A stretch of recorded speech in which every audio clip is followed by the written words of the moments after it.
New free OpenClaw. Update ACP agents plus Telegram. You're still setting up your AI assistant the slow way. Every message typed out manually, one at a time, while other people have AI agents working together automatically. And if you're using Telegram for your business, you've probably been waiting on this one, because the update that just dropped changes how all of that works. And the best part? It's completely free. Hey, I'm Hada, your AI educator, and I'm here to break down exactly what's new in OpenClaw's March 2026 update, version 2026.3.2. This is one of the biggest updates they've shipped, so let's get straight into it. First though, if you're brand new to OpenClaw, here's the quick version. OpenClaw is a free, open-source AI gateway. It lets you connect AI models like Claude, GPT, Gemini, and others to messaging apps like Telegram, WhatsApp, Slack, Discord, and more.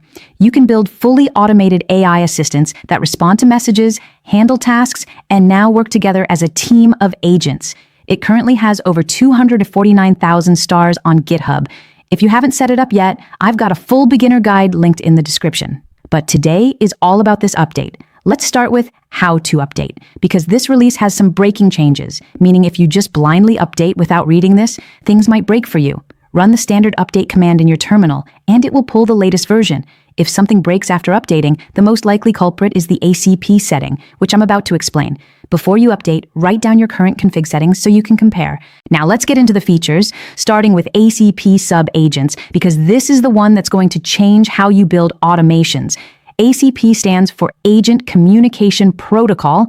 In simple terms, it's the system that lets AI agents pass information to each other and work together on tasks. In this update, ACP Dispatch is now turned on by default. Previously, you had to manually enable it. What this means practically is that your AI agents can now spawn sub-agents, pass tasks between them, and coordinate responses automatically without you having to wire everything up manually. Think of it like having a team. One agent receives the message, it figures out what's needed, then it delegates parts of the job to other agents. They all work together, and you get one clean final response. For anyone building complex workflows, customer support systems, or multi-step automations, this is huge. If you're an existing user, this is listed as a breaking change, so check your config after updating. If you need to pause ACP routing while keeping the controls available, you can set acp.dispatch enabled to false in your config. But for most people, the default on state is exactly what you want. Speaking of saving time, when I first started building out AI workflows, I spent way too long figuring out which tools were worth learning and which ones were just hype. That's when I found a community called AI Profit Boardroom. Over 2,000 members all focused on learning AI together and sharing what actually works. It taught me which workflows save time versus which ones waste it. The community shares real use cases and practical implementations. If you're serious about using AI to improve your work and skills, check it out, link in description. Now here's something I know a lot of you have been waiting on. Telegram live streaming. Before this update, Telegram streaming was turned off by default. So when your AI was generating a response, your user would just sit there staring at nothing until the whole thing was done. Starting with this update, Telegram streaming now defaults to partial mode. Your users see the response being typed out word by word in real time, just like you see when you're using Claude or ChatGPT directly. For direct messages, it uses a feature called Send Message Draft to show the preview while the AI is still generating. And for voice notes in Telegram groups, there's a new setting called Disable Audio Pre-Flight that lets you skip the mention detection step if you only want text-based mention checking. Next up is the native PDF tool. Previously, getting an AI agent to read and work with a PDF required some workarounds. Now there's a first-class PDF tool built right into OpenClaw. It supports both Anthropic and Google providers natively. So if you're using Claude or Gemini models, they can read PDFs directly. For other models that don't natively support PDFs, there's an extraction fallback, so the content still gets pulled out and processed. You can configure defaults, like which model handles PDFs, the maximum file size in megabytes, and the maximum number of pages. Diff outputs can also now be generated as PDF files with controls for quality and scale, which is useful in channels like Telegram or WhatsApp where images get compressed. Here's a feature that's going to save you a lot of debugging time, the config validator. The new command is OpenClaw config validate. Run it before you start your gateway and it checks your config file for errors. If something's wrong, it tells you exactly which setting is broken and gives you the path so you can fix it fast. There's also a -- JSON flag if you want the output in a format you can pipe into other tools. Think of it as a pre-flight check. Run it before you launch, fix any issues, then start clean. Next, let's talk about Zalo. The Zalo personal plugin has been completely rebuilt. Previously, it relied on an external command line tool to handle sending and listening. That's now gone.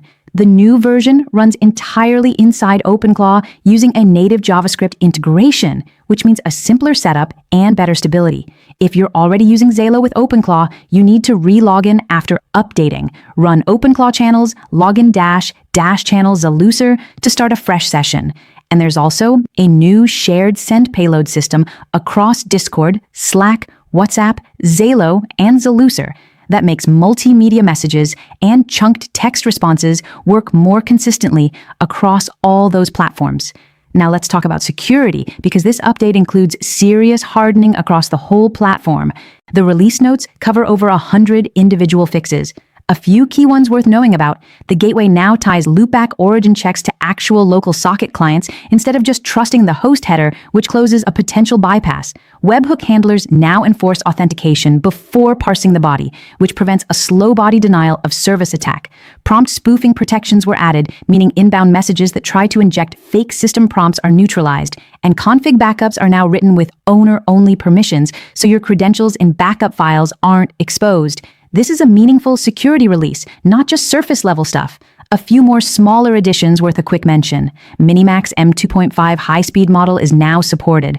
Ollama is now supported for memory embeddings if you're running local models. And there's a new CLI setting called CLI.banner.tagline mode that controls the startup taglines, random, default, or off. That's a wrap on this update. If you're already running OpenClaw, update, check your ACP settings, and re-log into Zalo if you use it. If you're brand new, now is a great time to start because fresh installs get all of this out of the box. If you're looking to dive deeper into AI tools and actually implement them in your work, I recommend AI Profit Boardroom. Over 2,000 people learning how to use AI effectively. Everyone shares real experiences. What's working? What's not? Which tools are worth your time? Which ones to skip? No hype, just solid information and practical guidance from people doing the work. It's helped me stay on top of updates like this one and figure out how to actually apply them. Link in description if you want to check it out. And if you want the full process, SOPs, and over 100 AI use cases like this one, join the AI Success Lab. Links in the comments and description. You'll get all the video notes from there, plus access to our community of 58,000 members who are crushing it with AI. That's everything for this one. Drop a comment if you have questions about any of these features, and I'll see you in the next one.